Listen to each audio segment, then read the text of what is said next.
우리 좌우에 좀 인사를 하시죠. 안녕하시냐고 좀 인사하시고 뵙고 싶었다고 큰 은혜 받으시라고 우리 좌우에 좀 인사하겠습니다. 네, 안녕하세요. 네, 반갑습니다. 네, 큰 은혜 받으시기 바랍니다. 네, 승리하시길 바랍니다. 네. 세월이 빠른 것 같습니다. 어르신들 하시는 말씀이 항상 들었습니다마는 학창 시절이 엊그제 같고 청년 시절이 엊그제 같고 결혼해서 신혼 시절이 엊그제 같고 중년 시절이 엊그제 같은데 벌써 황혼이 되어서 참 이러고 있다. 이런 말씀들 많이 듣잖아요.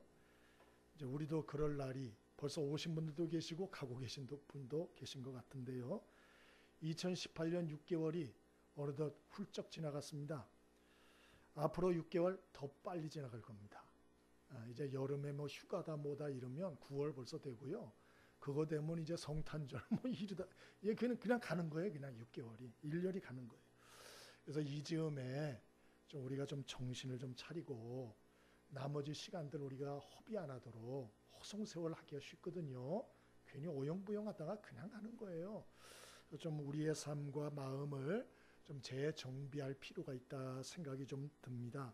그래서 오늘 사도 바울 선생님의 말씀을 통해서 우리가 정말 새로운 시작을 하고 싶고 정말 새로운 출발을 하고 싶고 정말 새로운 인생을 살고 싶은 사람들 어떻게 해야 되는지 오늘 두 가지만 같이 나눠보기를 원합니다. 첫 번째 13절입니다. 우리 13절을 같이 한번 읽어보겠습니다. 13절 함께 읽습니다. 시작. 기록된 바 내가 믿었으므로 말하였다 한 것 같이 우리가 같은 믿음의 마음을 가졌으니 우리도 믿었으므로 또한 말하노라. 아멘. 오늘 사도 바울은 4장을 이야기를 하면서 성도들에게 믿음의 뿌리를 하나님께 두라고 그렇게 당부를 합니다. 믿음의 뿌리를 하나님께 두라. 오늘 7절에 읽지 않았습니다마는 사도 바울은 우리 인생은 질그릇이다 그렇게 말해요. 질그릇이란 말은 아시는 대로 흙으로 만든 그러한 토기 아닙니까? 이거는 깨지기 쉽고 부서지기 쉽고 그리고 참 연약한 이러한 존재다. 사람은 그런 뜻이죠. 작은 일 하나 만나도 자꾸 그냥 마음이 위축되고 작은 말 한마디만 잘못 들어도 살기 싫고 그게 우리예요. 우리 사람이 그만큼 연약한 존재고 조그만 일 하나로도 막 주저앉고 싶고 이게 우리다. 사람은 흙에서 와서 흙으로 돌아갈 한 줌 흙덩어리에 불과하다. 사도 바울은 7절에서 그 얘기를 쭉 합니다. 그래서 어쨌다고? 그러므로 자기를 의지하면 안 된다. 우리는 흙덩어리에 불과해요.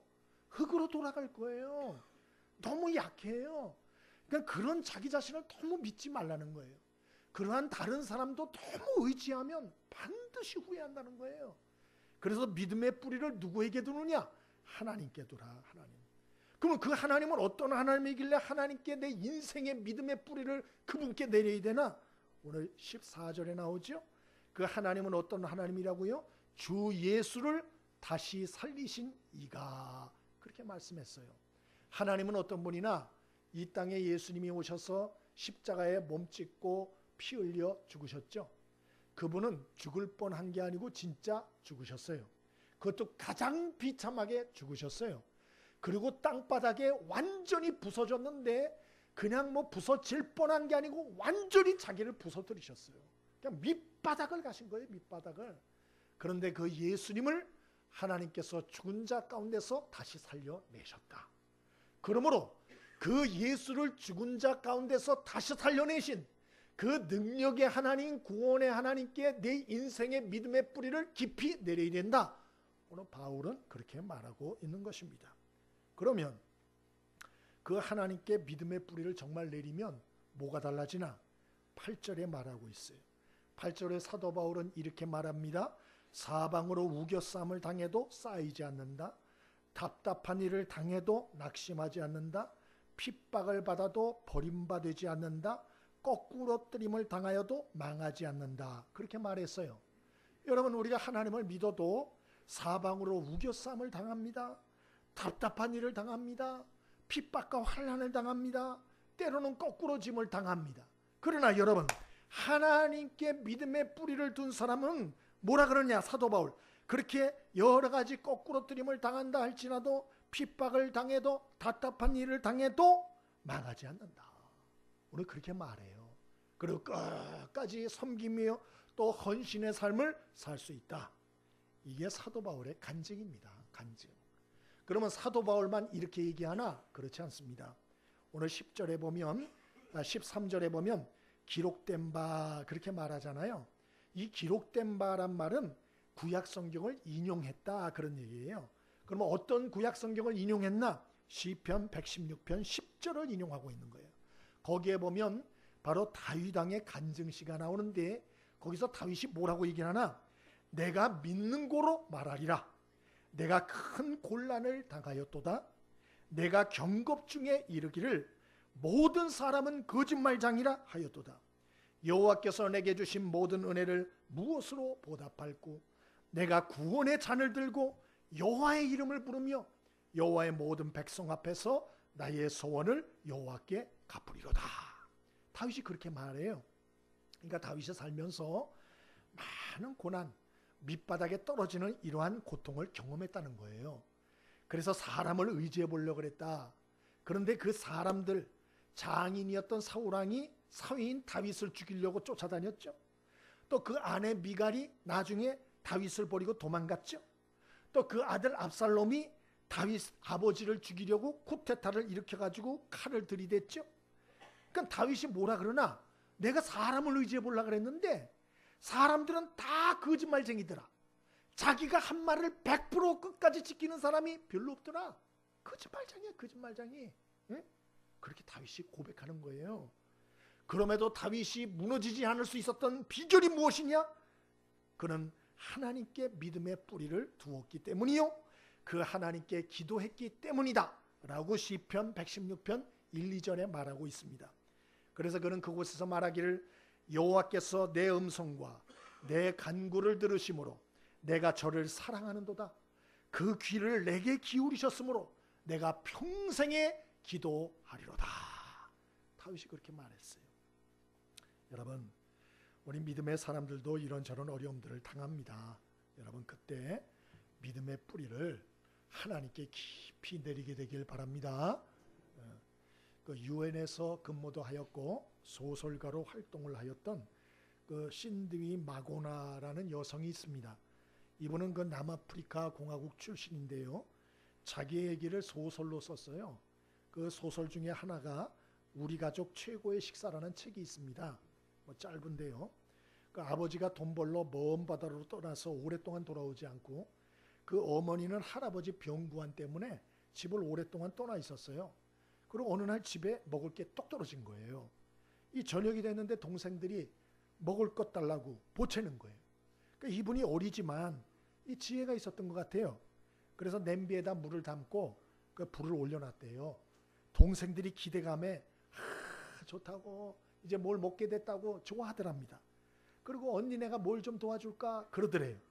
근데 이분이 바로 먹고 잘 수 있도록 미리 씻고 이불 깔아라 그렇게 말했대요. 그래서 얘들이 씻고 뭐 이것저것 준비하고 그러고 기다리고 있었는데 먹을 게 없으니까 냄비에다 맹물을 붓고 소금, 후추, 양념을 넣고 계속 휘젓는 거예요. 그냥 계속 휘젓는 거예요. 동생들은 먹을 수 있다는 기대 속에서 계속 기다리는 거예요. 언니, 누나, 언제 돼? 조금 기다려요. 언제 돼? 조금만 기다려. 언제 돼? 조금만 기다려. 그 애들이 막 기다리다가 시간이 길어지니까 지친 동생들이 하나 둘씩 떨어져서 자기 시작하는 거예요. 그리고 결국 다 떨어져서 자요. 이분이 그제서야 냄비에 불을 끄고 동생들 모습을 확인하고 하나님 앞에 생애 정말 처음이자 가장 간절한 무릎 꿇고 하는 기도를 드렸대요. 이렇게 기도를 드렸답니다. 살아계신 하나님, 우리에게 오늘 희망을 선물로 주셔서 감사합니다. 그런데 하나님, 내일은 다른 거 주시면 안 될까요? 너무 힘들어요. 배고파요. 좀 내일은 다른 거 주시면 좋겠다고 간절히 눈물로 하나님께 기도했대요. 다음 날 이분의 간증입니다. 새벽인데 문 두드리는 소리가 나더래요. 나가봤더니 이웃집 아주머니인데 새벽에 먹을 거를 이것저것 챙겨서 바구니에다가 갖다가 주더래요. 이분이 그걸 바꿔서 이야, 이거는 이 아줌마 고맙기는 하지만 하나님 선물이다. 그러고서 그거로 요리를 해가지고 동생들을 깨워서 허기진 동생들을 먹이는데 이 동생들은 신나서 먹더래요. 언니 이거 최고의 식사라고. 근데 이분이 그 글 끝에다가 그렇게 적어놨어요. 작가분이 아니야, 어젯밤의 식사 최고의 식사로 내 평생 잊혀지지 않을 거야. 그리고 이분이 그때 나이까지 그걸 잊을 수가 없다. 그렇게 적어놨어요. 여러분, 우리도 인생을 살다 보면 이런저런 어려움과 고통과 또 눈물겨운 남이 알지 못하는 슬픔들을 겪죠. 그런데 여러분, 하나님은 그런 것 가운데서 우리가 낙심좌절하고 절망하고 자포자기하기를 원치 않아요. 하나님이 그러한 슬픔과 눈물, 고통들, 환난들을 왜 허용하는 걸까? 왜 하나님이 이런 답답한 여러 가지 일들을 허용하는 것일까? 성경에 보면 하나님은 그런 일들을 통해서 우리가 인내하고 어린 소녀같이 겸손하게 되어서 간절하게 하나님의 도움을 간구함으로 하나님의 살아계심과 그의 역사하심을 체험케 하심으로 영원한 세계에 눈뜨게 하시고 살아계신 보이지는 않지만 영원한 하나님이 계시다는 것을 깨닫길 원하신다. 그게 성경의 얘기예요. 오늘 17절에도 그런 말씀이 나오잖아요. 우리의 잠시 받는 환난에 경한 것이 지극히 크고 영원한 영광에 중한 것을 우리에게 이루게 함이니, 그렇게 말씀했어요. 이 말씀이 그 뜻인 거예요.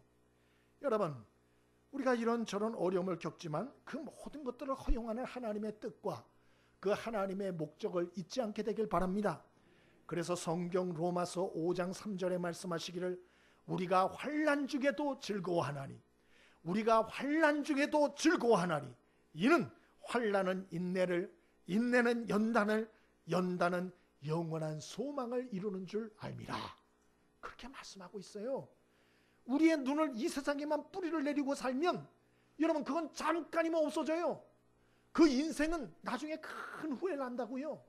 그러므로 우리가 이 땅에 조그만 어려움과 환난 이런 것 저런 거를 당할 때 어린아이의 심정으로 겸손하게 하나님 앞에 무릎 꿇고 우리의 믿음의 뿌리를 하나님께 깊이 내려서 우리가 기도하고 간구하면 하나님은 그런 일들을 통해서 하나님의 살아계심을 체험하게 하시고 그리고 하나님의 역사하심을 체험하게 하심으로 영원한 하나님을 향한 눈이 열리게 하신다.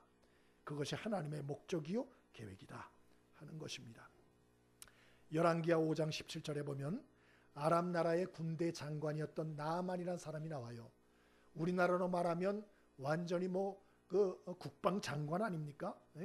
그런데 이분이 문둥병에 걸렸어요. 사형 선고가 내린 거예요. 어떡하나 하다가 시녀의 말을 듣고 엘리사 선지자를 찾아가죠. 그리고 엘리사 선지자의 말을 듣고 그가 요단강에 7번 몸을 담깁니다. 그래서 몸이 깨끗이 치유가 되죠. 여러분, 그 치유함을 통해서 여러분 건강을 잃고 부질병에 걸린 것은 불행한 일이에요. 그러나 그런 일을 통해서 그는 하나님을 만나고 하나님을 체험하고 하나님의 역사하심에 눈이 열리게 되어서 이방 나라의 장관이었지만 그가 하나님을 믿는 자로 바뀌게 되지 않습니까? 하나님은 바로 이러한 역사를 우리에게 나타내기를 원하신다는 것이에요. 그러므로 저와 여러분이 어떤 고난과 문제와 역경이 있을 때 두려워하지 않게 되길 바랍니다. 도망다니지 않게 되길 바랍니다. 그때는 믿음의 뿌리를 하나님께 깊이 내릴 때예요. 장난처럼 내리는 게 아니고 정말 깊이 하나님께 내려야 돼요. 그리고 간절히 하나님 앞에 간구해야 되는 거예요. 그때 그 문제거리는 간증거리가 되며 하나님을 향한 나의 영혼의 모든 시야는 활짝 열리게 되는 것입니다.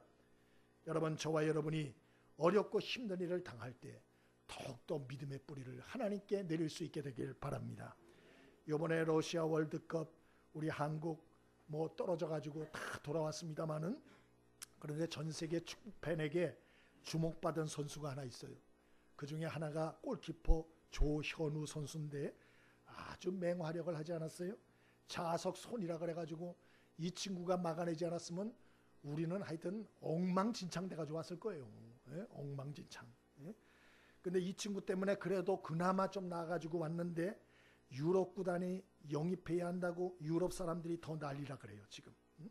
근데 이 조현우 씨의 아내가 이희영 씨라는 사람인데 이분이 SNS 악플 때문에 큰 상처를 받았다 그래요.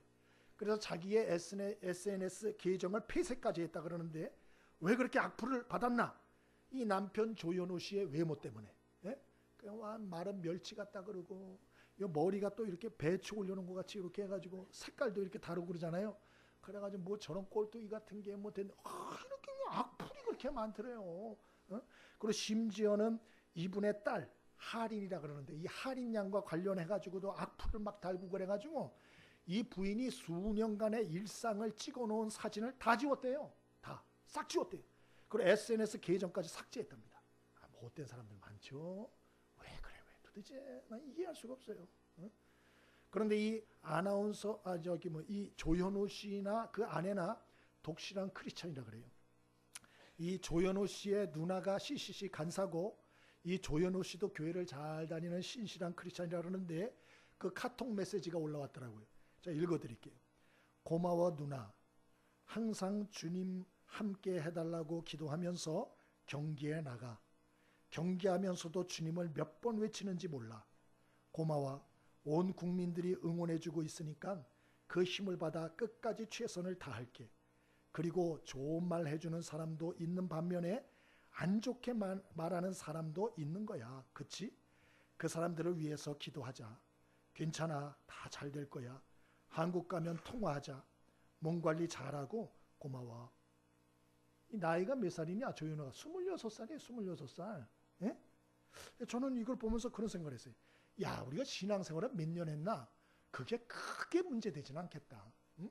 아까 말한 이 어린 소녀나 여기 26살짜리라 하더라도 비록 어리고 부족해도 그 믿음의 뿌리를 정말 하나님께 깊이 두고 그리고 정말 그 하나님께 마음을 모아 기도하면 하나님께서 그 삶을 통하여 하나님의 역사하심을 나타내시는구나. 그 영광을 드러내시는구나. 저 이런 생각했다니까요. 여러분의 신앙의 연조가 얼마나 되십니까? 여러분의 삶 속에서는 하나님의 살아계심이 나타나고 있습니까? 하나님의 역사하심이 나타나고 있습니까? 여러분의 영혼은 점점 넓어지고 있습니까? 깊이 생각해 봐야 돼. 그렇지 않다면 내 믿음의 뿌리는 다른 데가 있는 거예요. 말로는 여기 교회 와 있는데 내 믿음의 뿌리는 돈에 가 있고 내 진짜 중심에 있는 이 믿음의 뿌리는 세상에 가 있고 사람들한테 가 있는 거예요. 응? 여러분의 이 속에 있는 믿음의 뿌리를 하나님께 깊이 내릴 수 있게 되길 바랍니다. 하나님은 속지 않으세요. 하나님을 속이려고 그러면 안 돼요. 하나님은 진실한 사람들을 원하는 거예요. 여러분, 저와 여러분이 이 믿음의 뿌리를 하나님께 깊이 내리며 살 수 있길 바랍니다. 우리 옆에 사람에게 인사 좀 하실까요? 믿음의 뿌리를 어디에 두고 계신가요? 또 인사합니다. 믿음의 뿌리를 하나님께 두고 삽시다. 간증의 주인공 되시길 바랍니다. 할렐루야. 진짜 그래야 새로운 역사가 일어나요.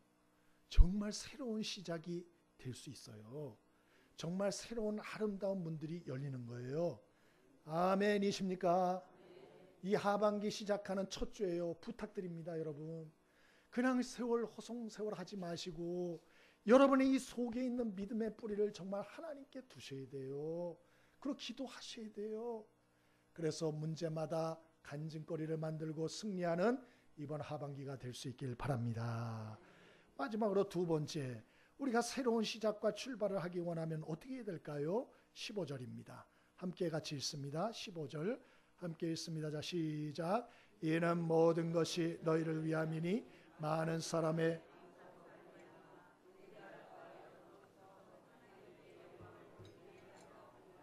아멘.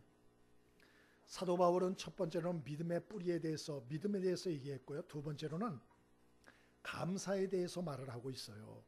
감사를 좀 훈련하라는 것이죠. 우리가 새로운 시작하려면 마음의 태도부터 바꿔야 된다. 감사하는 마음의 태도를 훈련해야 된다. 그러면 감사하면 뭐가 좋냐? 오늘 얘기를 하는 것이 첫 번째로 더 많은 은혜를 몰고 온다 그랬어요. 그래서 우리가 감사하는 삶을 살면 감사로 말미암아 은혜가 더하여 넘친다 그렇게 말해요. 여러분 감사하는 삶을 살 수 있길 바랍니다. 그러면 하나님의 은혜가 더하여 넘치게 하신다 그랬어요. 얼마나 좋아요. 그뿐만 아니에요. 우리가 감사함은 하나님께 영광이 돌아가게 된다 그렇게 말했어요. 여러분 고린도전서 10장 31절에 너희가 먹든지 마시든지 다 하나님의 영광을 위하여 하라 그랬잖아요. 먹든지 마시든지 하나님의 영광을 위하여 하라. 그럼 어떻게 하는 게 하나님의 영광을 위해서 하는 거예요? 예? 모르죠. 근데 오늘 여기 얘기하잖아요. 우리가 감사를 하면 그게 하나님께 영광이 돌아간다. 그러니까 우리가 마시는 거 하나 먹는 거 하나도 하나님께 감사하면서 하라는 거예요. 감사하면서. 그러니까 맛있다 그러고 막 먹지 말고 감사하면서. 그러면 그게 하나님께 영광이 된다. 하나님이 그걸 통해서 영광 받으시고 하나님을 감동시키게 된다. 할렐루야. 하나님을 감동시키는 인생 되기를 바랍니다. 어떤 인생이에요? 감사할 줄 아는 인생이에요. 하나님을 감동시켜요. 그런 거 말고 그럼 진짜 증거를 대보시오. 예? 뭐 이론적인 거 말고 실제로 얘기를 해보시오. 진짜 무슨 뭐 더 많은 뭐 은혜가 뭐 넘치고 넘친다고? 진짜입니까? 그러면 하나님이 감동해서 진짜 복을 주신다는 말이 맞습니까? 예, 그래서 제가 책을 하나 읽고 왔습니다. 책 제목은 감사하면 달라지는 것들이라는 책이고요. 제니스 캐플런이라는 그 잡지 편집장 여성이 지은 책입니다. 이분이 서문에다가 이런 책 내용을 적었습니다. 새해가 되면 무엇이 달라질까 하고 사람들이 큰 희망과 열망과 기대를 갖고 신년 축하를 하며 결단하고 새롭게 시작을 한다. 그러나 정말 그 기대대로 새로운 삶을 사는 사람은 얼마 되지를 않는다. 대부분이 똑같은 잘못을 되풀이하고 똑같은 실수와 문제를 반복할 뿐이다. 왜 그럴까? 이분이 답을 딱 적었어요. 우리 삶의 태도를 고치지 않기 때문이다. 그렇게 했어요. 예? 그러니까 환경은 바뀌길 원하는데 자기 삶과 마음의 태도가 안 바뀐 거예요. 예? 그것이 바로 모든 문제다. 이렇게 얘기를 했어요. 그래서 자기 간증을 얘기를 하는데 이분이 1년 동안 감사의 길을 썼다는 거예요. 감사의 길을 1년 동안. 그러면서 긍정적인 삶의 변화 일으킨 것을 쭉 적었는데 첫 번째, 자기 몸의 건강이 회복됐다. 이렇게 얘기를 했어요. 이분이 하여튼 뭐 남편이 의사인데도 몸에 병을 들고 살았대요. 병을 달고. 그러면서 이분이 의학적인 얘기를 쏟았는데 우리 몸에 백혈구가 있어요. 근데 이 백혈구의 특징은 나쁜 게 몸에 들어오면 그것을 공격하여 막는 역할을 하죠. 좋은 거예요. 근데 이분이 하나 더 얘기를 하는데 백혈구가 좋은 것만은 아니다. 왜 그러나? 우리가 마음속으로 염려 근심을 하잖아요. 그리고 부정적인 반응을 하고 원망 불평하고 짜증을 내잖아요. 그럼 우리 몸이 어떠한 신호를 받는 거 하니? 조심하라. 이분이 지금 열받았다. 몸이요 긴장하라. 이런 신호를 온몸에게 준대요. 그리고 온몸에서 뭐가 나오냐? 백혈구가 나옵니다. 그 백혈구가 정상적으로 나오는 게 아니고 비정상적으로 나온대요. 그러면 이 비정상적으로 백혈구가 나와가지고 온몸을 휘젓고 다닌답니다. 그럼 그거 좋은 게 아니냐? 그렇지 않답니다. 이 백혈구가 너무 과도하게 우리 몸을 휘젓고 다니면 단점이 있는데 그게 뭐냐? 염증을 남긴다는 거예요. 염증. 이게 너무 염려, 근심, 짜증내면서 뭐든지 그렇게 하면 백혈구가 막 돌아다니다가 어디에선가 염증으로 남는다는 거예요. 그래서 그게 위에 염증으로 남고 머리에도 염증으로 남고 관절에도 염증으로 남고 염증. 그 염증이 많아지면 어떻게 돼요? 큰일 나죠. 그리고 이게 심해지면 어떻게 되냐? 백혈병이 온대요. 이런 백혈병이라는 게 뭐죠? 우리의 몸에 그 백혈구가 좋은 건데 이게 이상 증식하고 비정상적인 백혈구가 이상 증식하여서 우리 안에 있는 좋은 혈구들을 다 감소시켜서 우리 몸의 면역력을 약화시키고 그리고 영양소나 이런 것도 섭취하지 못하게 해서 일어나는 게 백혈병 아닙니까? 예? 그 일어난다는 거예요. 그래서 자기가 감사의 길을 1년 동안 썼는데 몸과 마음의 건강이 많이 회복됐다는 거예요. 제가 책을 다음에 사가지고 저기다 비치를 할게요. 또 목사님 말 구라 또 이러지 마시고요. 다 보고 하는 거예요. 제발 좀 여러분의 몸의 건강을 위해서라도 감사의 훈련을 할 수 있게 되길 바랍니다. 이런 감사 훈련 하셔야 돼요. 응? 그리고 이분이 더 얘기를 해요. 가족 관계가 회복됐다 그렇게 얘기를 해요. 이번에 남편이 의사인데 새벽마다 응급실에서 전화 올 때가 많다는 거예요. 자다가. 그러면 달려가는 남편 뒷공무니에다가 욕을 그렇게 많이 한대요, 자기가. 그 병원은 당신밖에 없냐고, 병원 일을 혼자 다 하냐고, 왜 거절을 못하냐고, 이 인간아. 그러면서 막 짜증을 내고 그냥 막 그랬대요. 막 신경질을 내고. 그러니까 부부관계가 안 좋죠. 의사는 호출 있으면 항상 가잖아요. 근데 이분이 감사훈련을 작정을 하고 막 하면서 마음이 달라지고, 그리고 말이 달라지더래요. 말이 이상하게 달라지더래요. 그래가지고 병원이 호출 받아가지고 그날도 가는데 자기는 막 욕을 하고 안 좋은 소리를 해야 되는데 말이 바뀌더래요. 그래서 뭐라 그러냐, 그 병원에서 당신을 기다리고 있는 환자가 있으니 참 감사하네요. 그렇게 말이 나오더래요. 내가 정신이 있나? 왜 이런 말이 나오지? 또 이런 말이 나오더랍니다. 당신이 입원하지 않고 환자 수술하러 가니 감사하네요. 또 당신이 아픈 사람을 수술할 수 있는 기술이 있어서 너무 감사하다고. 그런 말이 나오더래요. 이렇게 그런 말이. 그래서 그런 말을 남편한테 했더니 남편이 그러더래요. 당신 왜 그래? 이러더랍니다. 무섭다고. 그래서 남편하고도 관계가 좋아졌고, 애들한테도 자기도 직장 생활하고 남편도 바쁘고 이러니까 짜증이 많아서 왜 우리 아이들은 저거밖에 못할까? 다른 애들은 잘하는데, 다른 의사 집안 애들은 다 잘하는데 우리 집 애들은 왜 이럴까?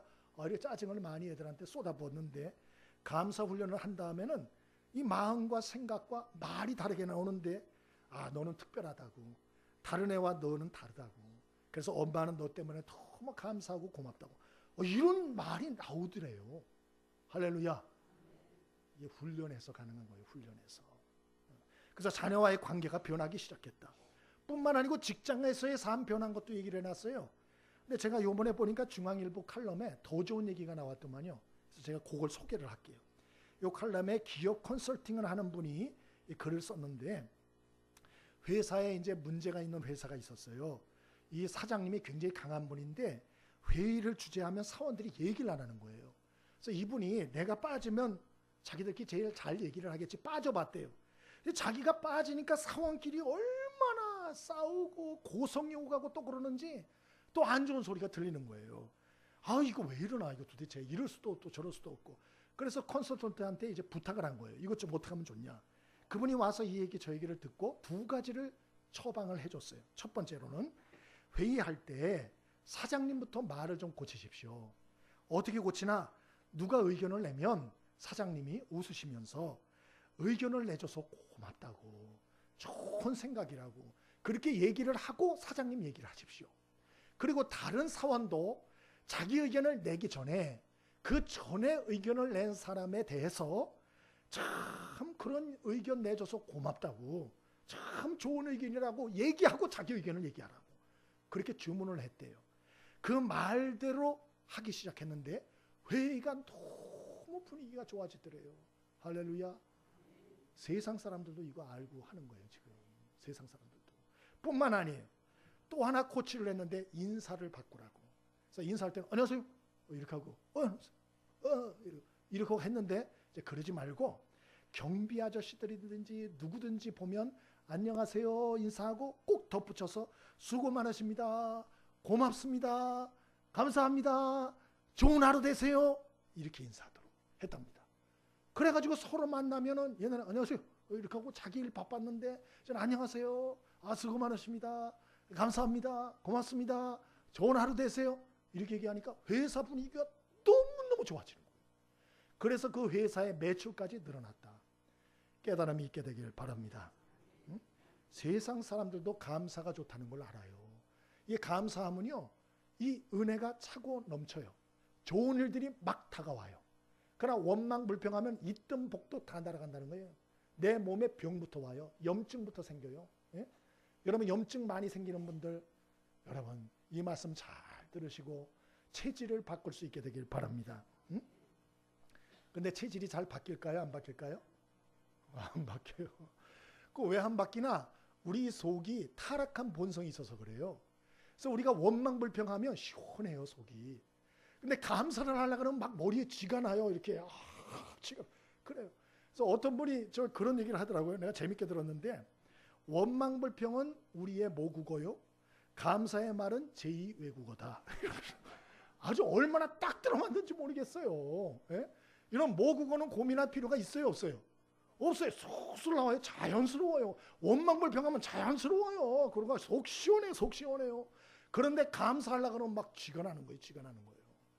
여러분, 영어 공부를 어떻게 하면 잘할까요? 영어 공부를 그냥 대충대충 하면 잘할 수 있어요? 대충대충 하면 그냥 입에서 썰라썰라썰라 그러면서 영어가 나옵니까? 아니에요. 얼마나 훈련해야 되는지 몰라요. 제가 카투사 제대했잖아요. 이 카투사들 영어 못하잖아요. 미군들이 조롱합니다. 그래서 얼마나 열심히 공부하는지 몰라요. 그리고 저는 꿈에서까지 막 영어하는 꿈을 꾼다니까요. 가가지고 특히 꿈에서 미군하고 영어로 싸우는 이런 것들, 그런 일이 사실 많거든요. 뭐 불이익을 당했는데 싸워야 되는데 영어를 못하는 거야. 그럼 100% 당하는 거예요. 그 억울함을 아세요? 그래가지고 싸우려고 공부를 싸우려고. 그리고 뭐라도 하나 써서 진술서라도 제출하려면 할 줄 알아야 돼요. 그래서 제가 막 꿈에서도 영어 했다는 거 아니에요. 막 꿈에서도 미군하고 막 영어로 막 이렇게 막 했다니까요. 쉽지 않아요. 쉽지 않아요. 마찬가지. 우리가 감사도 체질화시키는 것 절대로 쉽지 않아요. 제2 외국어 하는 것처럼 여러분이 정말 집중적으로 훈련해야 돼요. 그래서 사도 바울이 골로새서 3장 17절에 무엇을 하든지 일에나 말에나 감사하는 자가 되라, 그렇게 말씀한 거예요. 예? 이 전방위적으로 훈련해야 돼요. 전방위적으로. 그럼 어떻게 하면 좋나? 두 가지를 한번 우리 했으면 좋겠어요. 첫 번째, 감사일기를 쓰세요. 감사일기를. 지난주에 그렇게 감사일기 가져가라 그랬는데 안 가져간 분들 계시죠? 부탁드립니다. 그냥 좀 가져가 주세요, 제발. 예? 그리고 선물 여러분 뭐 나는 안 받아도 된다 그렇게 생각하시고 그냥 가서 훈련하세요. 그냥 훈련. 오늘도 여기 밖에 해놨으니까 좀 가져가십시오. 여러분 자신과 가족을 행복을 위해서 좀 훈련을 하세요. 가족의 행복을 위해서. 예? 좀 여러분 체질을 되도록 잘 이렇게 훈련하시고요. 거의 5가지 해놨더니 어떤 분이 많다 그런 분이 있어요. 여러분 힘들어야 훈련인 거예요. 아니 5가지도 안 쓰고 무슨 훈련이에요? 예? 5가지 이렇게 하세요. 제가 글을 하나 읽었는데 그 장 도미니크 보비라는 사람이 있어요. 이분이 프랑스 기자 출신인데 그 패션 잡지 엘레의 편집장까지 했었어요. 근데 이분이 43세에 뇌졸중으로 쓰러집니다. 혼수 상태로 2주 만에 깨어나는데 아는 분이 있는지 모르겠어요. 눈꺼풀 하나만 움직여요. 다 마비가 되고. 그리고 이분이 눈꺼풀 하나 가지고 이제 신호를 서로 해가지고 책도 씁니다. 그 유명한 책 잠수복과 나비라는 책도 쓰는데요. 그 책에 보면 이런 얘기를 써놨어요.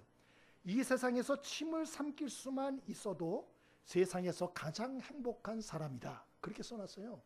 이분은 눈꺼풀만 움직이기 때문에 침이 이렇게 나오면 이게 절제가 안 되는 거예요. 여러분은 침을 삼킬 수 있죠? 삼킬 수 있죠? 감사할 수 있게 되길 바랍니다. 여러분, 그게 뭘 감사 대상이야? 그거 하나도 부러워하는 존재가 이 세상에 있다는 걸 아셔야 돼요. 그래서 내가 침을 삼킬 수 있고 눈을 자유자재로 움직일 수 있고 손발을 움직일 수 있고 걸어다닐 수 있고 감사할 수 있게 되길 바랍니다. 이것만 해도 벌써 몇 가지 감사해요. 예? 거기다 우리 가족들이 다 건강한 거 벌써 몇 가지예요. 예? 제가 어저께 감사 제목을 적었는데 10가지가 넘어요. 10가지가. 제가 그런 걸 적고 또 우리 막내딸이 어저께 친구 엄마한테서 전화가 왔더라고. 자기 딸하고 놀게 좀 이렇게 보내달라고. 제가 그것도 얼마나 감사한지. 왜? 우리 딸이 인정받았다는 거 아니에요?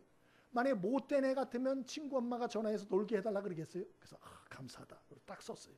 또 어저께 아동부 교사 친교 모임 하는데 교회에서 저를 불러서 같이 갔어요.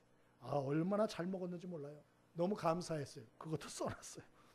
그리고 또 어저께 도어락 그것도 또 우리 교우 한 분이 아주 저렴하게 제공을 해서 비정관에다 설치를 했어요. 그 비정관 열쇠가 잘 안 되거든요.